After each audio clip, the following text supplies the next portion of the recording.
What's up, YouTubers and plant lovers? It's Justin coming to you from the Big Blue Nation again, and today I was going to discuss the Chocolate Drop Cactus. It is actually a cultivar of Euphorbia Ingens, I believe is how you pronounce that one. But it's actually known as a candelabra tree, a cowboy cactus, and the reason why they call it a tree is because this thing gets huge. And if any of you know me, you know I like the big plants. This plant will actually look like a typical cactus. It will have arms on it and get really big. And if you've got it in a pot and indoors, it will stay rather small. And when I say small, I just mean small for a house. But if you've got this thing outside, it will become a pretty large looking tree. This plant is native to the kind of drier areas of southern Africa, kind of like Mozambique, Zimbabwe, and the Limpopo region. So this plant likes it extremely dry, no humidity, barely any water, and a ton of light. Okay, and the reason why they call it a chocolate drop cactus is because of the spines. And if you look at them, the areas, kind of the areoles, and the spines, they come out really dark brown, almost like a chocolate color. And I think they give the cactus a lot of character and make it look a lot better. That kind of dark green and the light green at the top where the new growth is, mixed in with that subtle brown, looks really good. And as I was saying, this cactus gets rather large. So you need to be aware of that and make sure you allow this plant a lot of room to kind of spread out. They're not particularly very fast growers, but they do put on a good amount of mass in a short period of time, so they do grow kind of at a moderate speed for a cactus. And as a very important side note, all parts of this plant are extremely poisonous. So if you have kids, young kids particularly, I would not have this plant at all. Now I have a dog and 2 cats, and I've not had any issue, knock on wood, with this plant. So be very careful, even just touching the plant. If you're someone who has very sensitive skin and a lot of like allergies or something like that, I wouldn't tempt fate. This plant does produce a milky latex kind of sap that is extremely poisonous, so do not ingest it, and do not get it around your eyes. So if you are going to handle this plant, I would suggest using gloves or washing your hands immediately after. So be very careful because this plant is toxic. Now while this plant is young, it doesn't need a ton of light. In fact, a lot of direct light for one of these youngers can actually produce a lot of scarring on the plant. So I would give it, if it's a young plant, about 2 to 3 hours of sun a day, kind of direct, but I'd make it dappled.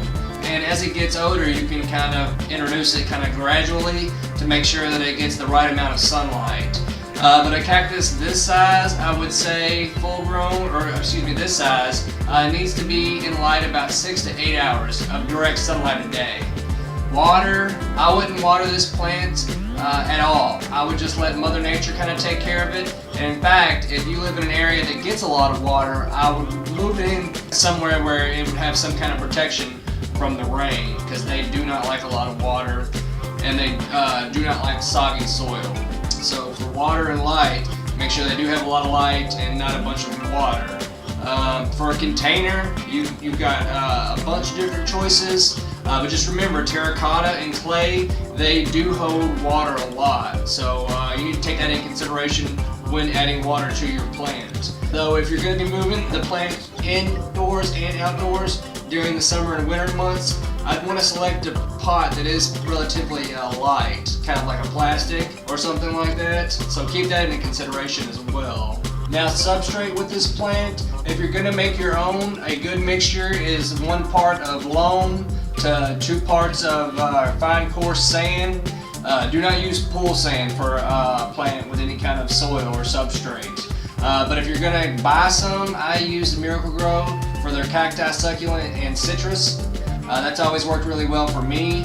And after you planted it, I wouldn't feed the cactus for at least 6 months because a lot of substrate nowadays has an adequate amount of feeding in it that it actually doesn't need to be fed any at all.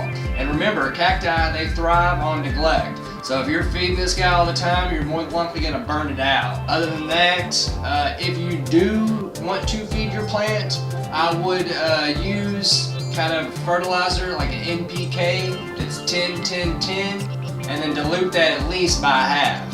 Otherwise, you're going to have a lot of lanky growth, so just be careful.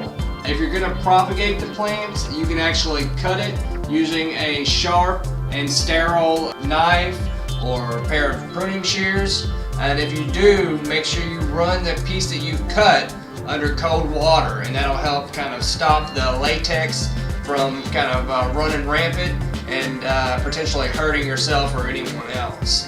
Pest, and a little interesting fact with Pest, since this plant is extremely poisonous, it really doesn't have much in the way of pests. So it's a good plant to have if you've had any kind of unluck in the past with that.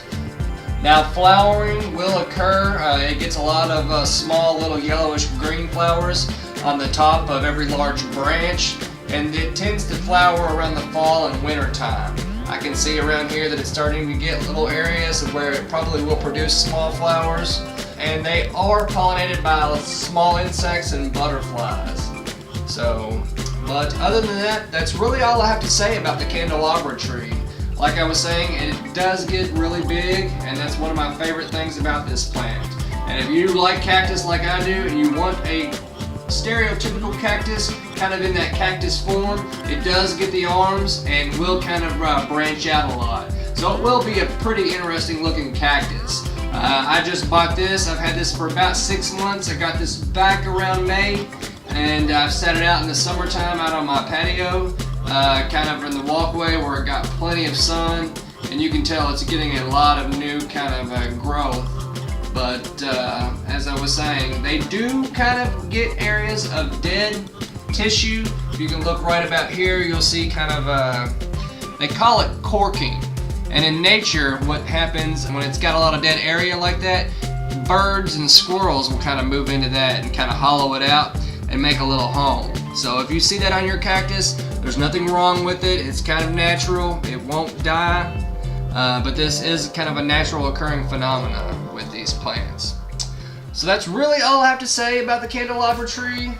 It is a beautiful cactus, and if I had to pick my favorite, it would be a kind of Euphorbia Ingens cactus. I like that stereotypical look on them. So leave me a comment, let me know if you guys had any kind of luck or failures with this plant. And like I said, let me know what's your favorite cactus. I've got a bunch, and I'd like to know what you all like as well. Don't forget to hit the like button, let me know I'm doing something good. And if you do hit the unlike button, let me know why, but just be nice. Don't forget to hit the subscribe button and hit the bell next to it, that way you'll know anytime I've uploaded a new video. Have a good one, and don't forget, always plant prudently. Alright, if you'd like to see last week's video, click over here. And if you'd like to subscribe to my channel, you can click over here. Alright guys, take it easy. Have a good one.